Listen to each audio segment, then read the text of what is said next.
Hello and welcome to Strategic Speaking for Results, and the podcast Speakers Who Get Results. I'm Elizabeth Bachman, your host. This is my weekly broadcast, and I am so happy to have you here because I have my wonderful friend and colleague, Tina Greenbaum. I'm just thrilled to have Tina. Tina's one of my favorite people to interview. She's a regular guest on the podcast. We spoke a week or so ago, and I realized there was a big project that I hadn't asked her about. So I wanted to get a chance to bring her on again to talk about negotiation and confident negotiation. How can you be a confident negotiator?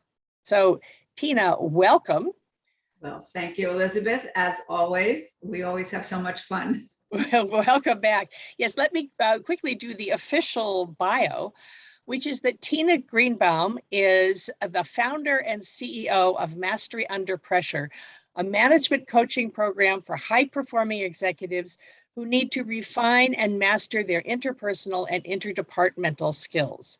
And I have taken this course. I learned a lot. And I regularly go back to Tina to go, oh, Tina, wait, help. Tina's like my go-to person for when I need extra advice. The good thing about Mastery Under Pressure is it gives CEOs and senior level managers the additional professional and personal tools they need to excel and to empower their teams and their associates and to operate within any corporate culture. It's what Tina means by make your best better. So Tina, welcome back to Speakers Who Get Results, Strategic Speaking for Results. Why did you create the course for how to be a confident negotiator? Well, I'll start with a story that happened to me. That was the impetus and the genesis of this course. A number of years ago, I was at a conference and we started to talk, and he said, well, tell me a little bit more about your work. And I told him a little, and he said, well, let's meet later this afternoon. And so we made an appointment and we met. But in between those two times, I'm saying to myself, how much are you going to charge? I knew he had a very successful business, and I decided that I was going to charge $2,000 a month, which was more money than I had ever charged anybody before. And so we go to have the conversation, and we're sitting there and we're talking, and he said, so how much do you charge? And I said, $1,500 a month. And he said, oh, is that all? Really? I would have paid you a whole lot more. And I said, oh my God, Tina, what did you do? But as Elizabeth and I were talking a little bit before, I kind of had to look, what did I do? How did I get there? How did I give my power away? In an instant, I was just ready to say something, and something else completely came out of my mouth. So a lot of the investigation of the interpersonal work, this is just a piece of a lot of the work that I do, is really kind of gaining that inner mastery. So this is a piece of that, and I think a really important piece for everybody. Well, yes. Yeah, and let's talk a little bit about negotiation. It's not, people tend to assume it's all about salary and negotiating your salary, which certainly is a very scary thing because it's about you and your income and putting a price on how good you are. What do I charge is one of the things that really, when I started my opera company and I had to raise money, I had to ask for money on my own behalf. And that was really, that was very scary. It took me a while to learn how to do that. What negotiations would you talk about besides salary? Well, again, it may be for salary, but you may also be a consultant like you and I are. And so we're selling our services. You may be negotiating with your kids. You may be negotiating with a parent. You may be negotiating to buy a house. Negotiating is everywhere. We're always looking to get the best bang for our buck, and we have to be able to have a pretty good sense of how to do that without getting involved in some of the other feelings that may come up while we're negotiating, like fear Yeah. or somebody else, somebody else's feelings, am I too much? So many other things that go on, that can go on in between you and you. Yes, in between you and you. Good way to put it. I do remember when I was right out of college, moved to New York, and my best friend, Doug, told me he'd gone and negotiated to do a gig. He was a writer, so he was to do a writing project for somebody, and he came back and he said, "Woohoo! I've bought myself an IBM Selectric because I asked for twice as much as I thought I would get, and they gave it to me." And I thought, great, I'm so glad you have an IBM Selectric. For those of you who don't remember, it's pre-computers, that was a typewriter, a fancy typewriter. But also I thought, how did he do that? How did he walk in and ask for twice as much as he thought he would get without trembling inside? Because that's what I would have done. Is this gender linked? Is it personality linked? Well, I think it's frequently gender linked for those women who, again, perhaps haven't done the personal work of how do I empower myself. We women are relational and we are empathic by nature. And so we frequently worry about how other people are going to feel and what are they thinking. And men don't do that quite so much. They kind of have an idea. It's not that men are always confident, because I have 3 sons and I don't think that that's necessarily true, but they have a different angle. They go for it. They just kind of go for what they're looking at. And because we have lots of pathways that go on both sides of the brain, and we're thinking about this and we're thinking about that, and who am I and why am I good enough? And these are so many of the issues that women deal with kind of growing up. Women, we are socialized that way. Absolutely. But the interesting thing is, and I think that there's been a whole movement, certainly young girls up until the age of maybe 12 or 13, we're pretty equal to the boys. We can excel in math, we can excel in here. And then hang on just a second. I've lost your sound. Oh, there you are. Now you're back. Okay. Try that again. I don't know if that was you or me, but you said we get up. Oh, that might be me. Okay. We're going to keep trying. Hang in there. If I disappear, Tina, I leak, you're still going to be on. You're going to be live. So you just keep talking. I know you could do that. So you said up till about the age of about 12, boys and girls are equal in math and various other things. Right. And then around adolescence, pre-adolescence, adolescence, the peer group becomes so important. And when the peer group sometimes takes over, the girls sometimes go underground. And that seems to be the area where we kind of become very, very, very conscious about our appearance and about our weight and all kinds of other things. And a lot of insecurities come up and we kind of take off from there. Yeah. And that's a piece of it. I mean, it's a complicated thing, but by nature, we are nurturers, we are gatherers, and we take care of people. So we frequently want to take care of the person who we're negotiating with. Okay.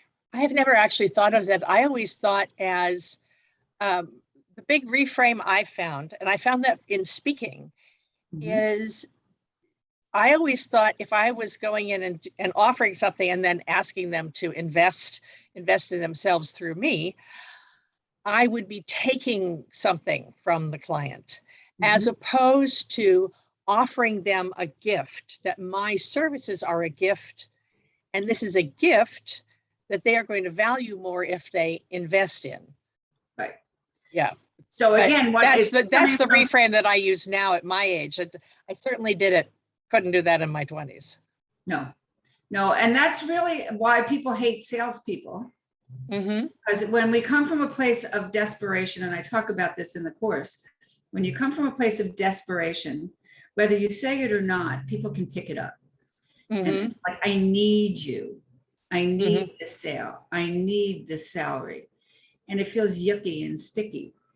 And people, again, in a nonverbal way, they don't exactly know what they're picking up, but it doesn't feel good. Right. And so right. part of being that confident negotiator is really exactly what you said, coming from that place is I have something that's pretty special and I can help you get where you want to go. Well, you've brought your slides today, so why don't you take us through, and I don't want to ask you some questions. Sure. So we start out with, what are the signs of a good negotiator? Right? We're looking at kind of the big picture. Well, let's get the slides moving, and they won't move. Why won't they move? Okay. Here we go. So problem analysis. We have to know, be able to kind of listen and analyze what exactly is the problem. Right? We have to prepare.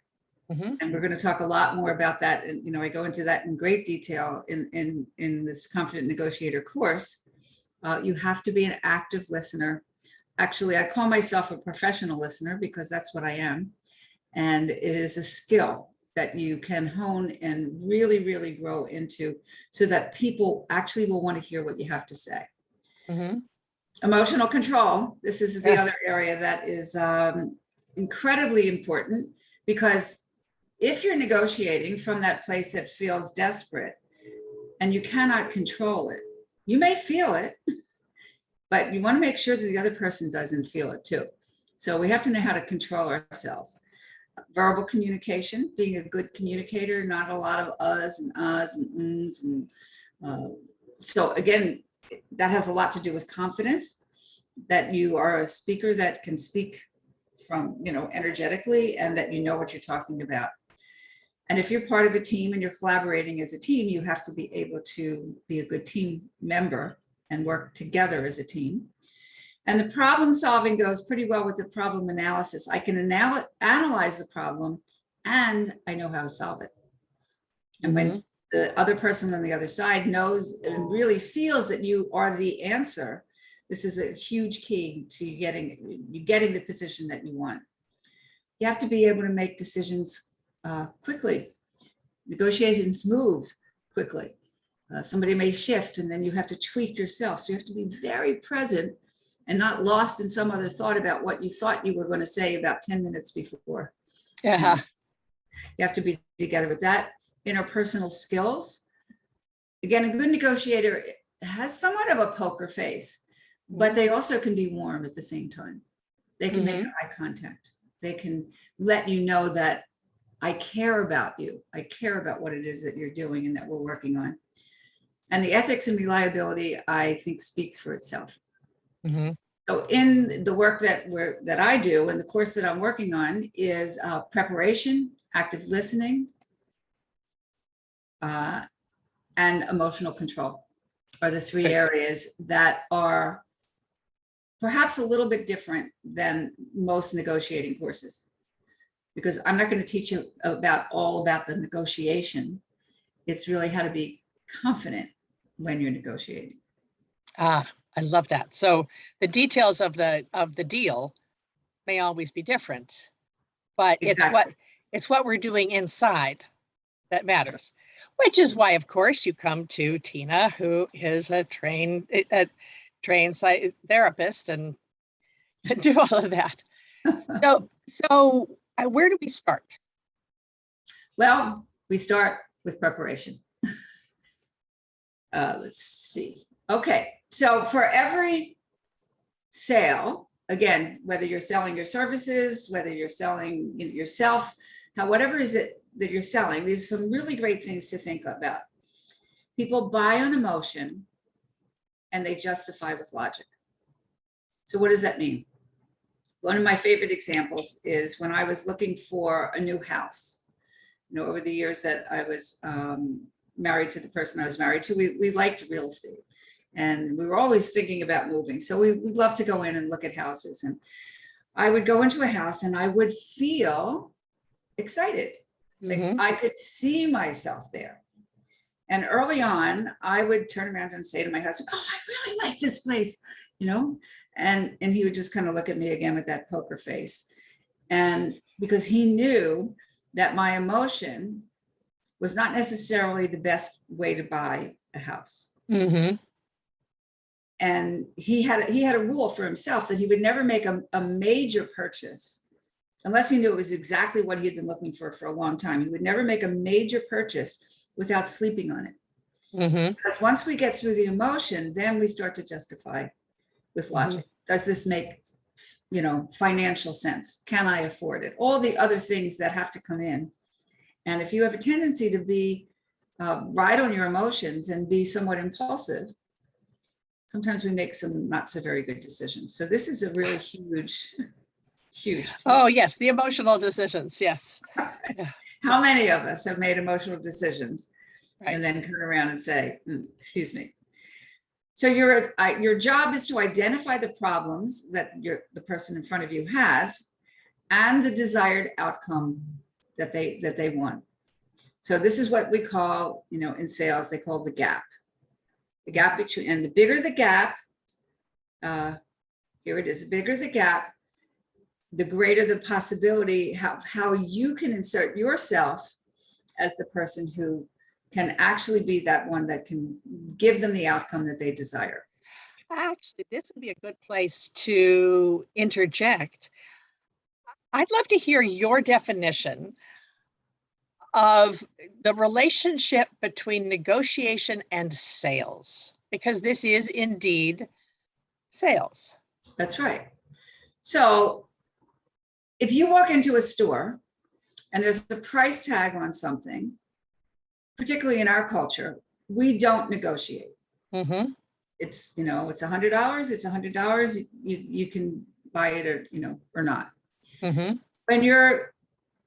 When the price is not set, and I have a whole series of ways to kind of look at your own behavior when the price is not set. Mm-hmm. That's where the negotiation comes in. Mm-hmm. My son is teaching tennis right now. And so one of the women that I play with was interested in hiring his services. And I gave her the price that he charges. And then she said, well, how about $5 less? She's already negotiating with me. Yeah. It's not my job, it's his mm-hmm. job. But her natural tendency was to try to get away with less. People like to think they've got a deal. And so a great negotiation, we have to understand in negotiations, most frequently, neither party will get all of what they want. Mm-hmm. Part of negotiating, right? I have to give a little, I have to take a little and so on. But a successful negotiation is everybody walks away feeling that they got something. So it's a dance, really. It is a dance. Or you could say it's a game if you like games, or if you mm-hmm. don't like that, you think of it as a dance. Yes. And everybody winds up happy. That's right. So you have to be able to think of a lot of things while you're talking.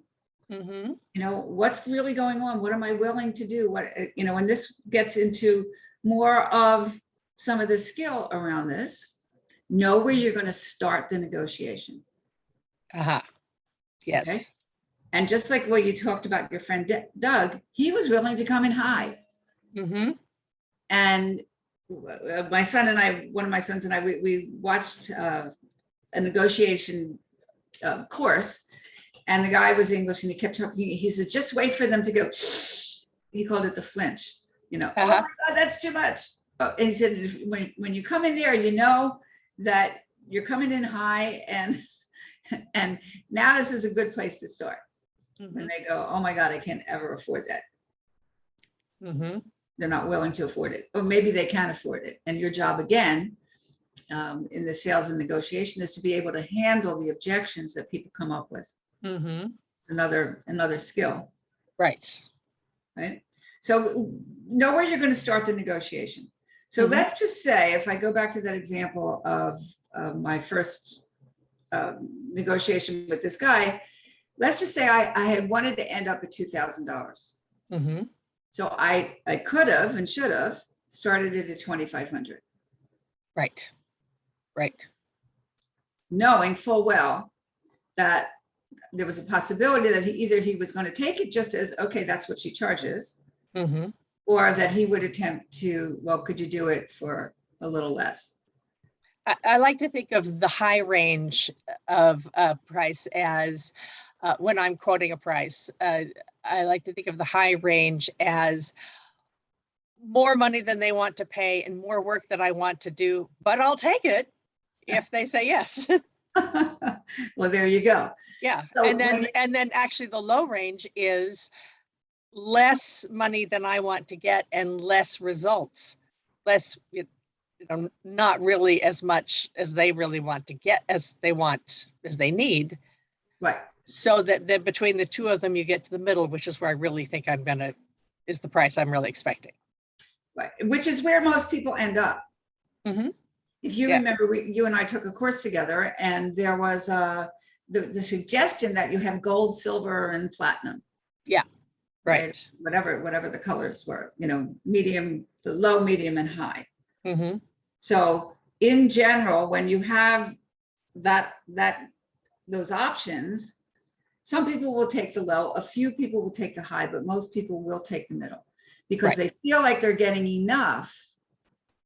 Mm-hmm. Maybe not the gold standard, maybe not all of what they would love, but they're getting enough. And then when they look at the lower one, it's like, it's not even worth my money. Right. I'm not going to get what I want. Okay. So that's, thank you. That's very helpful. I think we did have to mention the S word, that this is actually in terms of sales, even if what you were doing is you were selling your worth to a person who can authorize your paycheck. That's right. Or That's right. Yeah. So I remember years ago, my ex-husband did the first international art fair in America. And so he had galleries that came from all over the world. And then he had, and they were representing artists. Mm-hmm. And then he had a small area where the artists were representing themselves. That was tough. It was tough to listen to. It was tough to watch because so many of them were so insecure and so self-identified with their art and their work that if you don't like my artwork, you don't like me. Yeah. Yeah. When you are the product. That's right. That's a hard one. That's a hard separation to make. That's right. That's right. So we're probably only on slide 2, and I know you have more. So I'll stop asking you questions because I can ask you questions for hours. What's next? Okay. So to finish this part out, know your bottom line price. When you're going to walk away, no matter what. Mm-hmm. And so what we do frequently is if somebody doesn't want to pay and we feel like, well, I really need this sale, I'm going to lower, I'm going to walk away and then I'm going to feel badly afterwards. And so it's very hard to walk away when you're hungry. Mm-hmm. And at the same time, it sets a tone and it sets a precedent. And then people start to ask, well, if somebody's going to refer you and well, how much do you pay her? Well, I pay her this much, but oh no, that's not what I want to charge. I want to charge this much. So you have to think very, very strategically for yourself. If I give this bottom price, how am I going to feel afterwards? Is that a good representation of my work and my efforts? And then you got to be willing to walk away. Or what I call, sometimes I feel called. Mm-hmm. So let's say I give, I'm talking to somebody and they don't have the money, but I hear their story and I know I can help them. And I know that if I help them, they're going to help so many other people. Mm-hmm. Or there's going to be some great impact that they're going to be able to make. Mm-hmm. And I never know exactly who it is or what it is. I just know it's a feeling. Mm-hmm. And if they ask me, I might say yes. Mm-hmm. But I also had, for many years of experience, I say I kind of like Robin Hood. If there are people that can pay my full fee, then I can give to to the person who in need. Right. And so it's put your own oxygen mask on first. Make sure that you're not giving away the bank, that you are getting what you feel good. I believe that in order to be happy with your work, you have to be doing something that you really enjoy, and you have to be getting paid a fair price. Right. Right. Instead of sacrificing yourself for the sake of everybody else. That's right. Yeah. Yeah. So what's next? Okay. So what's next? Let's see what's next here. Let me get my slides going. Okay. So this is another really big thing. What else can you offer without caving on your price? So let's say, and you and I are speakers. So let's just say there's a speaker fee that we're asking for. And the organization says, well, I really would love to have you, but we can't afford your fee. And somebody said to me, a very, very wise woman, she says, you never give away yourself for free. It's not that you're speaking for free. You are speaking in exchange for something. So if you can't pay me in dollars, what can you do? Right. And then there's a whole bunch of things that they can do. They can mail some, send out to their mailing list for you, or they can pay for your books and give the books out, or they could do any number of things that you can exchange. I have an exchange with an organization where I did something for them, and they are now putting me in front of their high level people. And one thing to notice, if you're actually in the convention business, is if we ever get into live meetings and conventions again, is things like books to give to everybody. Buying your book comes out of a different line in the budget than the fee for the speaker. So they could probably do that. One of the great ones that I heard, the great Lori Guest told this story of, ask them what the menu is. And if they're serving cheesecake for dessert, cheesecake is expensive. It's an expensive dessert. Ask them if they could maybe just have a plate of cookies on the table and buy your book instead with the money they're saving from not giving a cheesecake to everybody. I love that. And she talks about it, and boy, does she actually sells books that way. So in the days when we were meeting live, yes. and so we will be that's meeting live again. Wonderful negotiating, tool. Yes. Look for the things that they can do and that you're willing to accept. Yeah. So that that's great. Win. That's wonderful. Tina, there is so much more I want to ask you, but we've been talking about, this is preparation still, right? Yes. Okay. Yeah. Let us move quickly through the next two, and then I'm going to have to tell everybody, you've got to go and just take the course. I'm going to take the course because we went so deep into the first thing. I got so interested. Let's keep talking. So this is kind of what I've done in and the talk that you saw that I did with Watermark. We do a role play. And basically, and people can think about how they might respond to this, since we don't have the time to and we don't have partners and all that good stuff.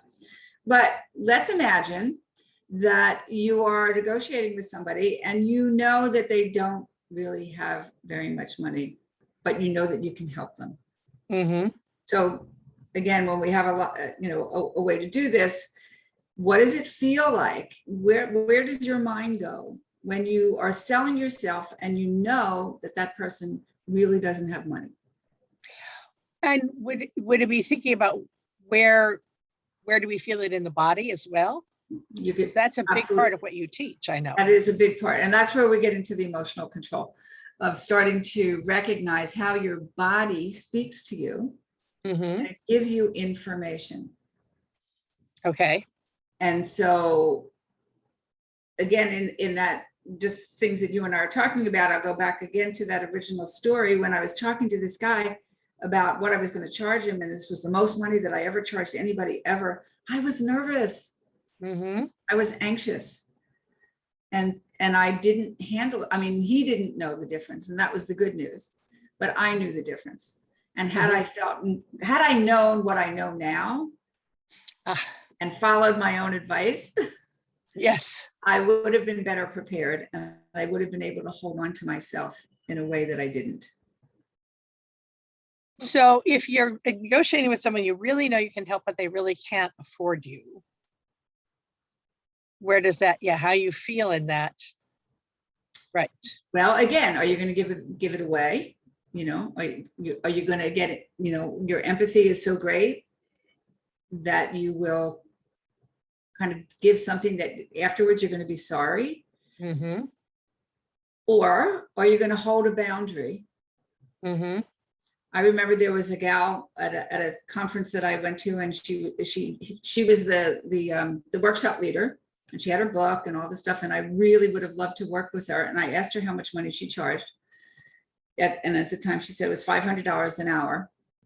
Mm-hmm. And I didn't say a word, and she said, but if you can't afford me, she said, I have other people, that I've trained that charge less than I do, or you could buy my book, or you could come to the next workshop.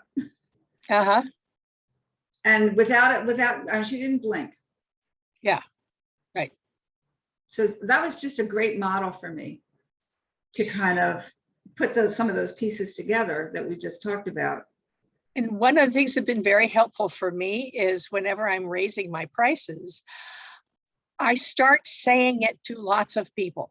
Talk about role playing, so that when I'm actually talking to a client or a potential client, I've had practice saying that number. Yes. And actually, early on in my career, I would go up by $25 an hour. And because that was all I could manage. And then I started going up by $100 an hour to get myself up to get used to it, to hearing it come out of my own mouth. Yes. And so one of the things, Elizabeth, that helped me again, as I was dealing with this and growing into myself, and I'd say to myself, okay, so Tina, how many years have you been doing what you're doing? Maybe I was on to 30 or something like that. And how much time and energy and money and effort have you put into training? Hundreds of thousands of dollars, honestly, by the time if I were to add it up. Oh, yeah.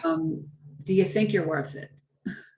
And then I look around and people who are much newer in the field than I am, and what they were charging. And it's like, okay, so I have to level up. I have to bring myself up to actually where I really am. I'm a professional, been a psychotherapist, I've been a trainer, I've done workshop for 30 some years. Now I'm going on 38. And so how much more training do I need? Right. Really? And you still may feel 12 inside. Absolutely. At times we do. But just like you said, the more that I started to talk to myself that way, level up, just bring yourself up to where you actually are and the way that actually other people perceive you. Because if I didn't get the feedback that what I was doing was worthwhile, I wouldn't have any business at all. So my business has always been successful. And again, this comes back into the emotion stuff, which we won't have much time to talk about, but it's really about whatever your blueprint is, or how much money you think that you can make or you deserve, you will create that level. Great. And as you begin to start to expand your horizons and I go on like this, if those of you can see me, it's just because it's an energetic thing. I'm expanding me and my energy, then everything expands. The people that you attract expands, and the money that you attract, and all of those other wonderful things. I think actually this would be a good place. Tina, I've been listening to you. I said, I have to have you on again. Since we're doing this live, I think we're going to do this in 2 parts, and I'll bring you on in a couple of weeks, I hope. And you can talk about the rest of it before your course is fully launched. Where can we find out more about the negotiation course? We have a link. I think you have it, Elizabeth. And I will post it in under this broadcast. I'll post it in the comments. Right. So it's Mastery Under Pressure is my brand. It's my, it's my company. You can always reach me at tina@masteryunderpressure.com. Mm-hmm. And then the link, you can pre-buy the course. This is Okay. It's in production, and we're giving a discount of 20% to anybody who buys it through you, and Mm-hmm. And the code is confident with a capital Confident. Okay, good. confident. And you can go there and you can buy it. But basically what will be in the course is we'll be talking again more about preparation. I'm going to be teaching about active listening and assertiveness, and then really delve into emotional control. So this is Yes. the inner game, the inner mastery of negotiating. Oh, well, yes, emotional control. I definitely want to have a whole session with you about this. So we're going to do a whole other broadcast, and definitely have to do that. Tina Greenbaum, thank you so much for being on here. I'm going to go back to where it's just us and say thank you so much for having been on the Speakers Who Get Results and Strategic Speaking for Results broadcast.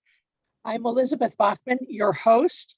Check in. We are here every Wednesday, and I'm going to have Tina Greenbaum back to talk about the other part so that we can get more information out of her and the fabulous course. Thank you. Thank you, Tina. This has been Elizabeth Bachman. I'll see you on the next one.